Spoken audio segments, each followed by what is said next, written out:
Golf Podcast, presented by Golficity, where we bring you the tips, instruction, and support you need to get the most out of your golf game.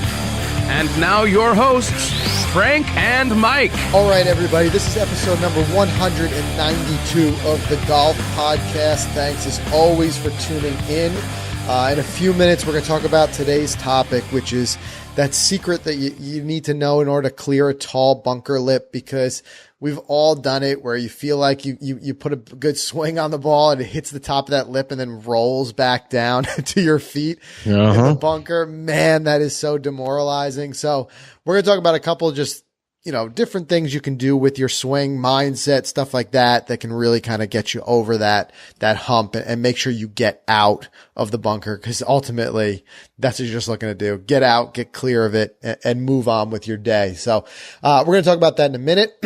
Before we jump into that. And also, Mike, I want to get your take on Tiger coming back and a few other things like that. But first I want to thank realvision.com for sponsoring today's episode of the Golf Podcast. Look, basically what they do is they get the smartest investors in the world to film themselves talking about market insights and trade ideas. And it's no wonder people have described realvision.com as TED Talks for finance. It's long form, in-depth, no holds barred content. So go to realvision.com/golf. Like I said, it's like TED Talks, but for finance. It's realvision, realvision.com/golf. Be sure to check it out. Their website is killer. I was on it the other day. Great stuff. realvision.com/golf. Mike, so the big news, it's quiet right now. It's November. Not a lot going on. We've got a couple of PGA Tour events. We've got the European Tour, which, I'm watching a little bit of as we have, them wrapping up their season. But the big news, Tiger Woods, I feel like he's been in the headlines every day and it's been back and forth. So first it was his DUI pleading guilty and that whole thing. But then the very next day he drops the news that he's going to be playing. He's going to be playing at the Hero, World Open. What's your thoughts? Love it. He did the same thing to us last year, though. So that's the only problem. But let me tell you something. Last year's Hero was great because we got to see him, and I think he played fairly well, at least on the first day, or it was the second day. I don't remember, but I know he had a really promising round. But overall, I'm excited about it because it's bonus Tiger Woods golf, and it's they're going to air it. I'm sure it's going to be. We're going to watch the Hero World Challenge now with the Tigers in it. We probably would have been able to watch it anyway, but. I don't know, man. I like it, and hopefully it leads to some good things. Maybe he's got this court thing behind him. It's kind of all, taken care of, so to speak. He's probably getting healthier. He's strong as ever. The guy looks like he's jacked. He's hitting the ball. Looks like he's hitting it really well. So who knows? Maybe he could be a competitor.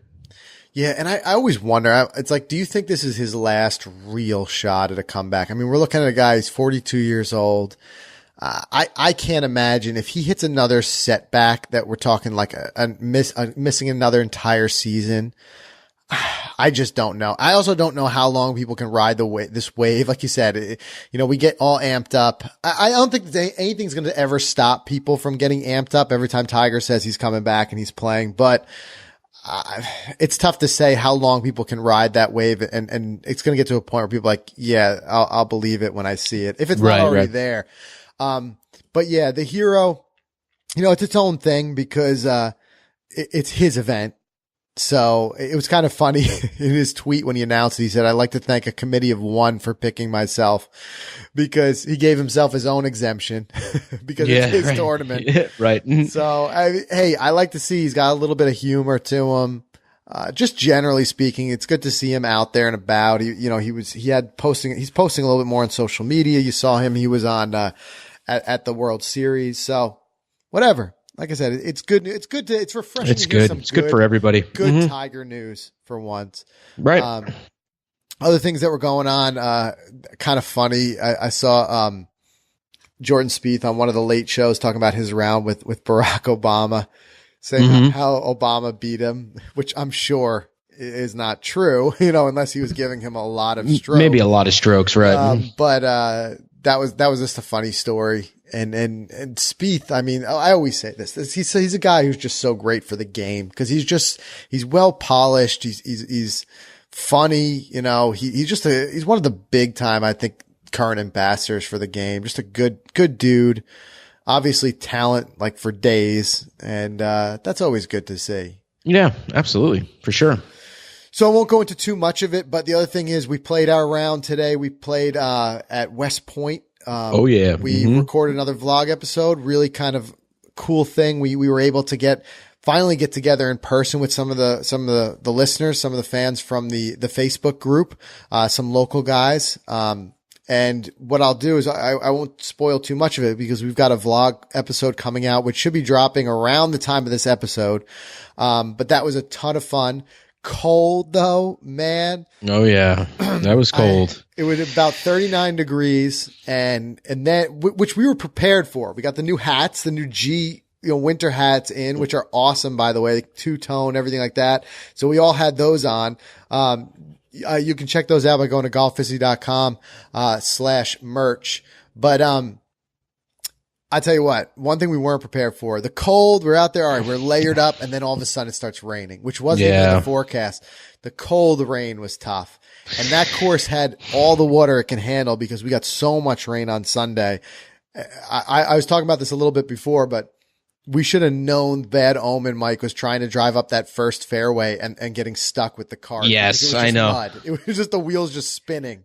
First hole driving through the swamp. With the tires spinning. And I think the ranger was right there watching us like, what are you guys doing? Hey, but we were just, right where we should be. We weren't in the fairway. I mean, we were just right. driving Yeah, to we the weren't ball. Anywhere. Exactly. And you know what? It kind of amazes me that it wasn't cart path only, and B, it wasn't even 90-degree rule. I mean, the course was soaked.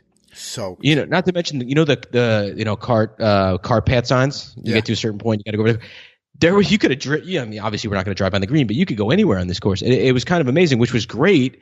But despite that, we still played a 5-hour round, which I have no idea how. Yeah. Well, anytime we're shooting these vlogs, it takes that's a true little bit too. longer. I got to mention that. We're shooting the vlog. That's true. But we pretty much had the course to ourselves today. I think we were the only ones crazy enough to be out there. Mm-hmm. But it was cold. It was tough. My game is just terrible right now. It's kind of funny. Just like anything ebbs and flows and comes and goes. It's like being in a slump, in baseball, in a hitting slump. Mm-hmm. And I was thinking about this last night because I was nervous about playing today because I'm like, man, I'm just not in the shape to be playing right now. My game is just terrible. And it's so funny when this game is good, we talk about confidence and stuff like that. For me, the best way to explain it is that when my game is on, the club feels like just an extension of myself. Yeah. It's like, it's nothing foreign about it at all. It's just in my hands. It just feels good. But then you have these times like right now when I'm not confident in anything because I'm not hitting well. And I feel like, a monkey who's just been handed a hammer. And I'm like, what is this thing? And I just like don't even know how to hold it because I have no confidence in the club at all. And then you end up making these stupid adjustments and tweaks. And I've talked about this before. You do too much. You over adjust and then you make yourself a mess even more because, whatever it may be, like you get so far away from your swing. So it's like you want to just go out there and just kind of like swing away and let it go, but you just don't feel comfortable. You just don't feel right. And that's how I've been feeling these last 2 or 3 rounds. But how do you get that confidence back without, honestly, for me, I wouldn't get the confidence back from just a solid range session. I wouldn't get it back from a solid putting green session. And I wouldn't get it back from a decent round. What is it for you? What would it take? Multiple good rounds? What is it? You know what? I think, and we talked about this before. We talked about some tips on the show. Like we talked about like playing like a little bit of an easier course or maybe playing some forward tees just to get that confidence back. But reality, I think sticking with the baseball analogy, I think you just got to play through it. What's the worst thing? They talk about what's the worst thing that a manager can do for a player who's in a slump, and it's take them out of the lineup. Right? You got to stay out there because what happens? What happens to all of us golfers? It just eventually something clicks again. You'd be like, I found it. I found what I was doing wrong, or I found my swing again. I think you just got to play through it. I think you've got to just, the best thing is to keep that awareness of not being too frustrated. Like today, I could have been frustrated. I could have been throwing clubs around, but instead I'm just trying to laugh it off. You know, I Yeah. drove one ball so far in the woods. I still don't think it's come down. Is that the one I laughed out loud? Everybody was laughing out loud when Yeah. they saw that. Cause literally it just drilled it into the woods. Because you rely on that draw. I mean, that's what I gather from watching your swing. Well, I mean, and when you hit it, you hit it fantastic. So when it doesn't draw, it's not just like pushed a little right. It's real right. Right. And right now the problem is my draw is a little bit more of a hook. So I find myself aiming a little further right. Anyway, this thing just a dead flyer into the woods. But what are you going to do? Like, I got to laugh at it, keep perspective, realize that this is going to happen. It happens. Everyone happens on the highest level. We see it even with the pros. They go through slumps. So all of a sudden, some of the big names, we just don't see them around that much. You know, we saw like Jason Day was on top of the world not too long ago. And now it's like, I feel like these last couple of times we haven't seen his name even in the top 10, and you just kind of like, it ebbs and flows. So I think the best thing you can do to answer your question is to continue to play through it. Difficult part for me right now is with the season winding down. I don't know how many more rounds I'll get in. So it's just one of those things, maybe take a little bit break from it and getting back to it. I always, though, I enjoy winter golf as much as it's a little bit tough playing the playing conditions in the cold and the wet.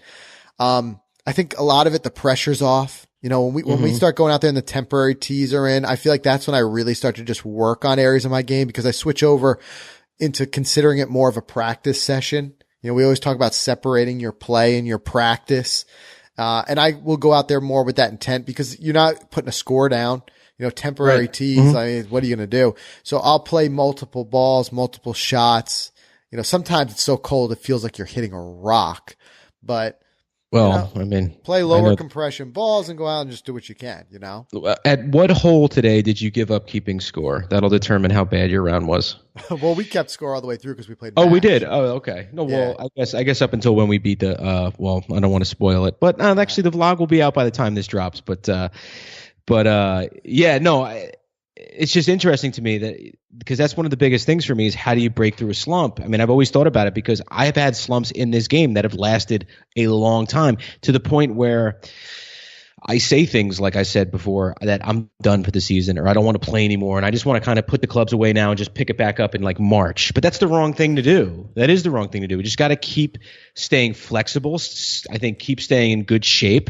You know, and it all goes back to eating right and doing all that and then still just staying, you know, with the golf swing. And I think the big thing that I'm not saying, well, I haven't said yet is keeping the feel. And for me, it looked like you lost the feel today a little bit. I had no feel. Yeah. And when you lose it, I mean, you know the deal. The whole game goes out the window. So, you know, ways of keeping the feel good. And I mentioned this last week, Chippo golf, something like you could just chip around in the basement. We've talked about this a million times. Yeah. These little at-home contraptions you could do and all this. But it's so true that, you mean, you saw, I don't know if you saw, I mean, I was chipping really great around the greens. I was putting close to the hole. And that's all because of that little device that I have in my basement. So that for me could be, maybe I just answered my own question of how I could break through slumps of things, finding out my weakness and just trying to work on that all off season instead of hanging it up. Yeah. Yeah. And that's exactly right. I had no feel. And then on top of that, you know, it being so cold, the ball was just not traveling. So it was just really throwing me mentally out of my game when like I did feel like I hit a good shot and it would come up 10 yards short. You know, and I'm trying to I'm joking. We're doing like advanced math in our minds. It's like, well, this would normally be this club, but it's this cold. So we're going to hit less, whatever. But, I hate making excuses. I'm not an excuse guy.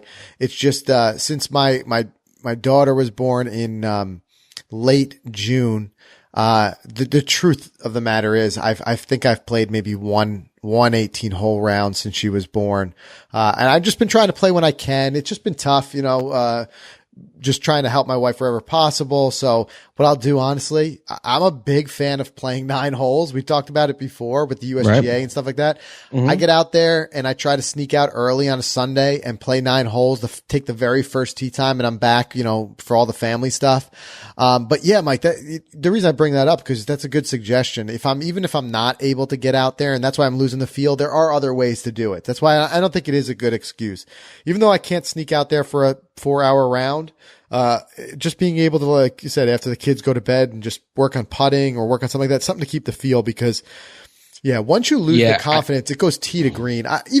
Dude, you saw me missing 2 and 3 foot putts. It's just because I feel no confidence over the ball right now anywhere.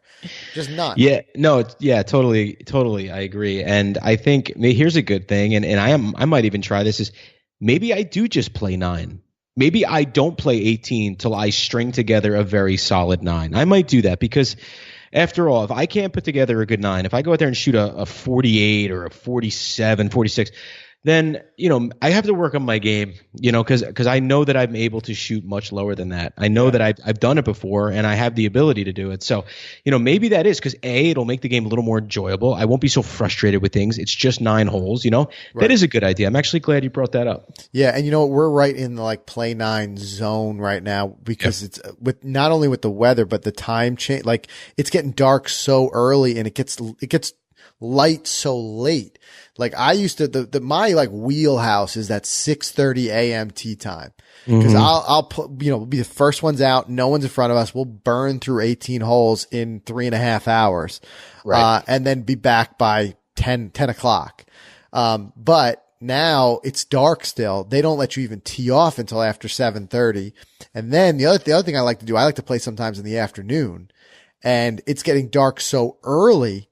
You can't fit 18 in unless you tee off by 1 o'clock, Right. So, right. Yeah. Yeah. So it's 9 is it just fits well. You can even go out there. You could play at 3 o'clock, get 9 holes in an hour and a half to 2 hours, pack it in, be done. That's it. That's all you need. That's the way to do it. Mm-hmm. All right. A couple more things I just wanted to mention before we jump into tonight's instruction topic. If you're not already following us on Instagram, make sure you follow at Golficity on Instagram. It's just one more place we're trying to give back with as many contests and things like that as we can. The reason I think about that today, we're recording this on a Wednesday. We did another Win It Wednesday, which we try to do pretty often. And that's, all of our followers will see that on Instagram. This one, we talked just a couple episodes ago about, regripping and how often and where to regrip. Actually, right about the time of that episode, the guys at Golf Pride reached out to us and they threw us an awesome giveaway of their new Align series grips. It's $140 value. I mean, these are some seriously awesome grips. So we're doing those as a giveaway right now. So I just want to make sure all of our listeners don't miss out on these. We do as many giveaways and contests and stuff like that in the Facebook group as possible. And we throw them Instagram too. So anywhere you guys are, just make sure you're following Golficity and you're going to be getting more of that. All right. Let's do a quick word from our sponsor. And then I want to jump into today's instructional part of the show. All right. Once again, I want to talk about realvision.com. You heard me mention them at the top of the show, but you might be asking, what's realvision.com? Well, here's how one subscriber summed it up. He said, it's like watching Real Vision is the closest you can get to stalking the legends of finance. The guys at realvision.com fly all over the world, tracking down the big guns of finance and getting them to share their thinking about markets, investment strategies, trade ideas, you name it. And when we say the legends of finance, I really mean that. Realvision.com film people like Kyle Bass, Jim Grant, John Burbank, Russell Clark, Mark Yusko. The names, they go on and on and on. I was watching a bunch of them on their website the other day. Just really great, high quality, high impact stuff. So if you want to know what the cleverest people in finance are thinking right now, go to realvision.com/golf. Like I said, it's like stalking the legends of finance. That's realvision, realvision.com/golf. All right. So we're going to talk about how to clear that tall bunker lip. You're going to be faced with this, from time to time. Predominantly what we're going to talk about here are greenside bunkers. Those tend to be your really deep ones. Every once in a while, you'll get faced with like a nasty, fairway bunker that's deep, but it's a little bit more rare. I mean, we'll touch on it a little bit if you have one of those. Really for me, just to quickly breeze through it, the strategy basically is with a fairway bunker is just assessing the lie. If it's buried in a fairway bunker, be honest with you, I'll just hit a wedge out and just try to get it back into the fairway and then move on rather than compounding the issue, right? I mean, because you may be 200 out and you'd be thinking, well, 200, that's my 4-iron, that's my club for that. But it's just a mistake to try to hit a buried one out. If it's propped up a little bit in a fairway bunker, you've got a nice clean lie. Then it's just a matter of looking forward, assessing that lip, and just saying, whatever club I have in my hands, is it going to get up quick enough? And chances are, a low iron like that, 3-4 iron, it's not going to. I'll usually in that case just drop it down a bit, somewhere like a 6, 7, 8 iron. So it's enough that I'm still advancing that ball, maybe, 150, 160 yards. And I'm not worrying about smacking into that lip and then ending up going nowhere. So even though it's going to take me an additional shot to reach the green, I'm moving it and that type of thing.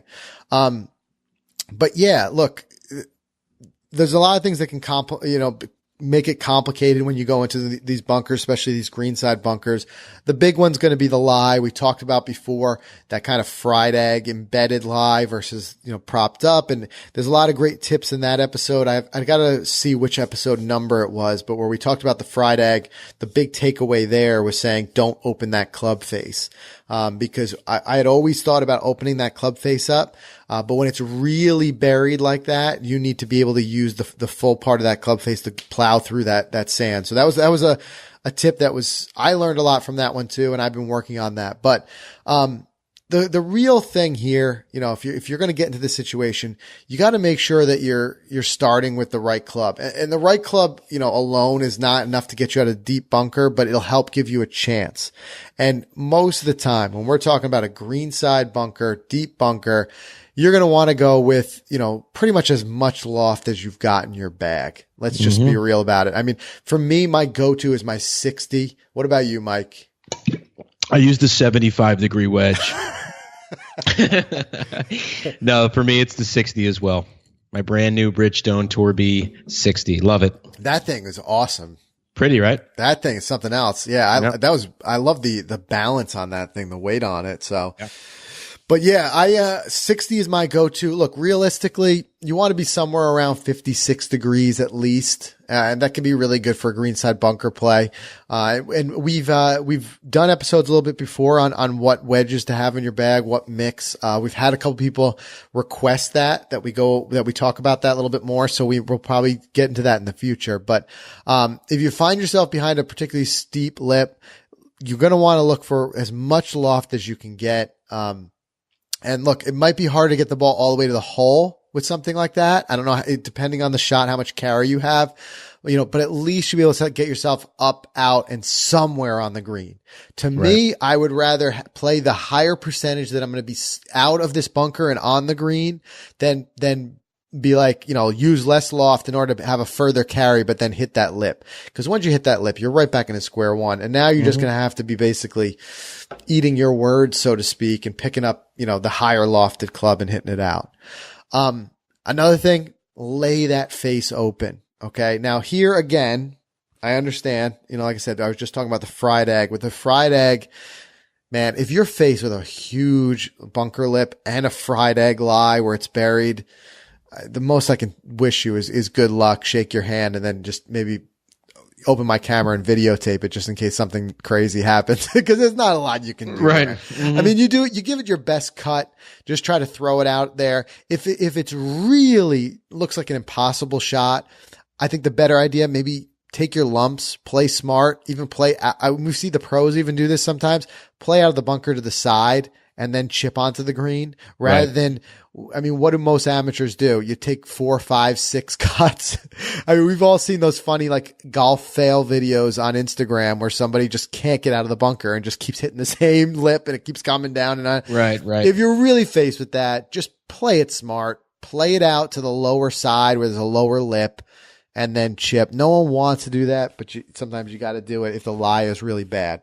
But assuming the lie isn't terrible, what you're going to want to do is lay that face of the wedge wide open at address. And it should be really open far enough where you could almost set a bottle of water on the face and it would still stand up without a problem. That's how open we're talking about.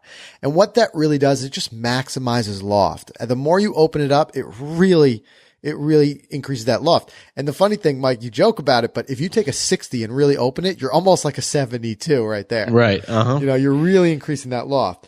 And you want that club to cut through the sand, really slide under the ball. And that'll provide enough power for the sand itself to lift the ball onto the green. And that's a real key mental image to keep with you when you're playing these greenside bunkers. It's not really the ball, the club making impact with the ball that gets it out. That's when you hit it like that, that's usually when you see the flyers and they go over the green. Realistically, this is where it's really the only spot in the game where you want to hit far behind the ball. Everywhere else, we learn to hit ball first, then ground. Big ball, then little ball, golf ball, then earth, right? Anywhere else you want to do that. But here, what we actually are doing is hitting further behind it, letting that club face hit the sand, and then the sand just kind of is what pushes up against the ball and tosses it out. So if you keep that square face, the club head's it's gonna plow through the sand and the ball might come out low. But like I said, that's where when you have a fried egg, when it's deep in the sand like that, you really need to have some sort of, part of that face to be able to plow through it. And that's where I say don't open it too much. But here's where you're going to open it up. You're going to try to slide under it and let the sand just toss it out. A good visualization is, instead of visualizing throwing the ball up on the green, try to visualize just using your club to toss the sand on the green. And with the sand will come the ball. So that's kind of a good visualization that's worked for me in the past. And it may look strange playing that kind of shot with that wide open face, but stick with it, practice it. You'll become more comfortable with it. And that will really, it will help. It will help because it will get that ball up quick. It's just like playing a lob shot in other places, right? Yeah, absolutely. And it makes me think, I was just watching Jeopardy before we got on here, and one of the questions, the category was golf. Okay. And the $1,000 question I hope you was, got them all. I bet my wife before. I said, I guarantee I will get them. I made a bet with her. I said, if I get them all right, I get a back massage tonight. If I get one of the 5 wrong, I'll give you one. She's like, deal. So I got all 5 right. They were a joke. It's like when a righty golfer hits one to the right, it's also as a what? Also, he might want to do this with a razor blade or something, slice, and then the other one was hook. But anyway, the last one was a picture of a ball in the bunker halfway. And the question was, scrambled or over easy, what would this phrase be if a golfer sees his ball like buried like this in the sand? And the guy had no idea. And he goes, at the very last second, he goes, I don't know, a fried egg. And he's like, yeah, right. Yeah, because at that point, what is it? I mean, he's giving the egg reference. He already gave it to him. The answer. I know, seriously. But I enjoy that back rub, dude. Yeah, so we'll see. Cash But I'll just ask for more golf instead. There you go. Right. Yeah, can I trade this back rub in for 18 holes? Right. That's funny. But all right. So once you got that set up, we talk about this often, setup is half the battle, but you got that set up, open club face.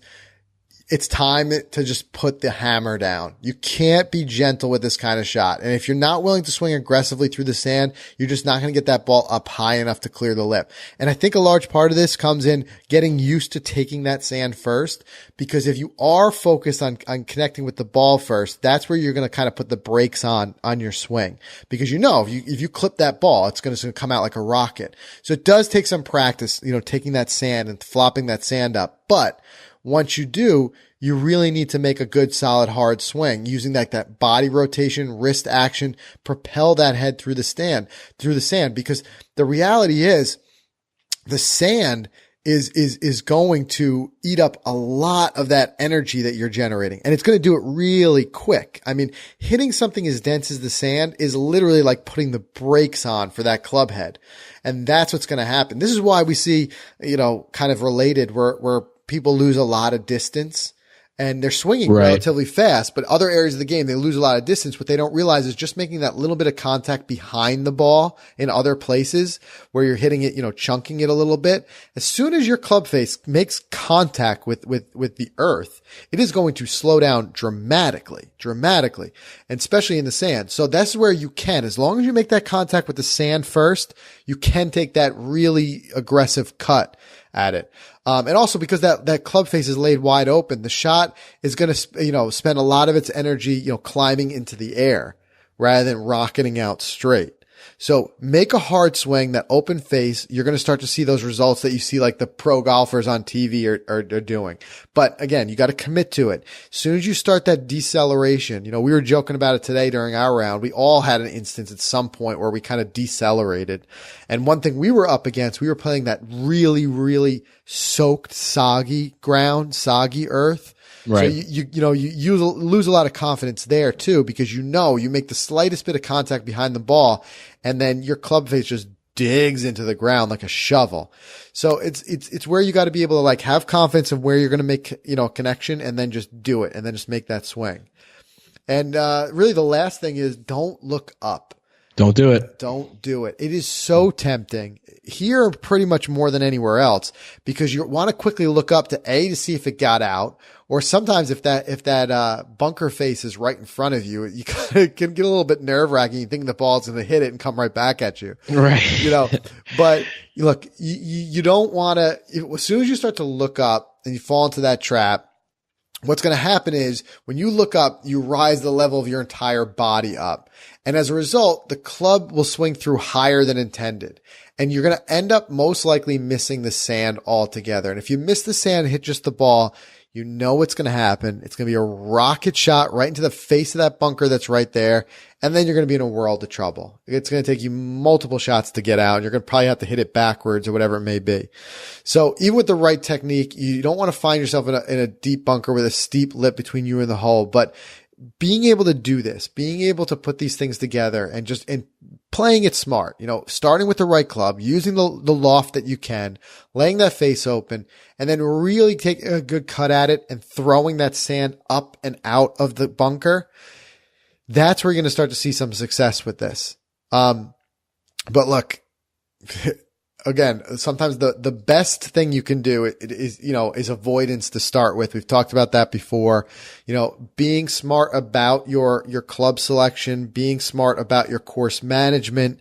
If you do see a deep bunker that's in play and you can play smart around it, that's a good thing. I mean, I'm already thinking on the course that I usually play, the third hole has one of those just way down deep bunkers, and it's protecting the front right side of the green, and everything slopes down that way towards it. But we've been playing the course long enough. I just take it out of play.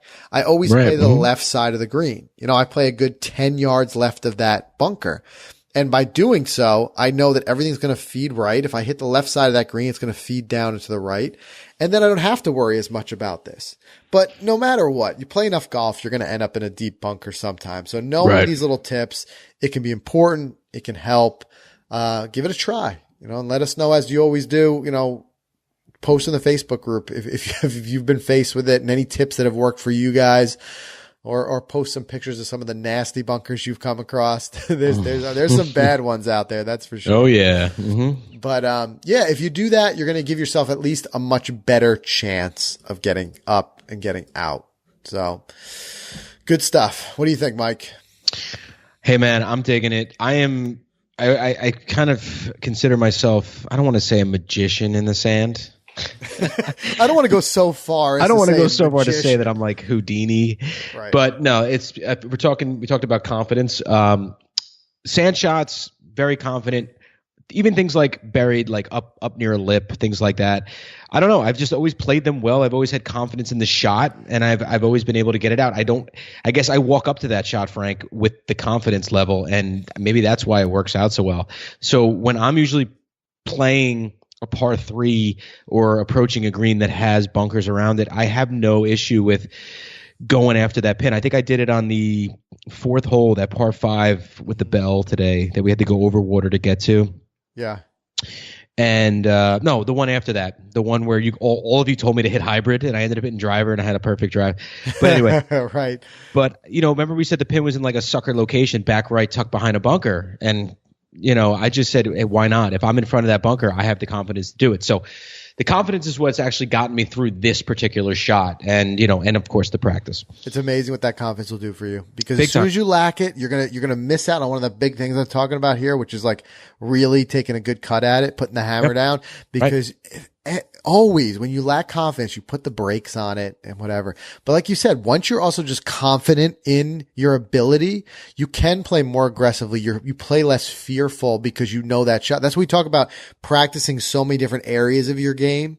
You know, even if you haven't been faced with this type of thing, practice it so you're confident that if you end up in that bunker, you're okay. So you can go more aggressively and you don't have to play too far away from it. Right. Not to say that, you know, it's not good to play smart, but you get what I mean. Mm-hmm. So, all right. So that's everything we have. Like I said, we got a new thing we're doing in the Facebook group where each week we're going to be coming on doing a live show for 10 to 15 minutes before we record the episode. So you guys can get a little bit more. We can get your insight, some questions you may have, you may want us to address on the show.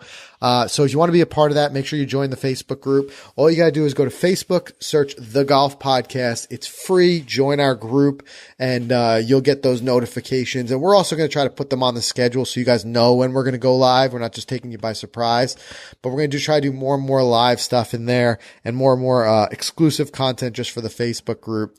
So be sure to, check that out. Maybe we'll even run a virtual tournament this year just for Facebook group members or something like that. Why not? I mean, we're all about ramping up these new ideas and these new ways to deliver our message to all of our listeners. So anything you could think of, let's do it. We're all about inconveniencing ourselves to talk golf. Pretty soon we should start a service where we just drive to people's houses and talk golf for 5 minutes and then go on to the next house. You know? Why not, right? You know, we'll be like the Amazon for golf. You know, we're coming up with all these things. But, fly you in on a drone, drop you off. Drop me off, talk golf for 5 minutes, and then just head out to the next listener. I like it. All right. So that's everything we have for you guys this week. Like we said, if you want, you can get to everything we talked about at the show notes by going to golficity.com/episode 192. And next week, we've got an interview coming up for you. So stay tuned for that and join the Facebook group. We'll continue the conversation there. We'll see everybody in a few weeks.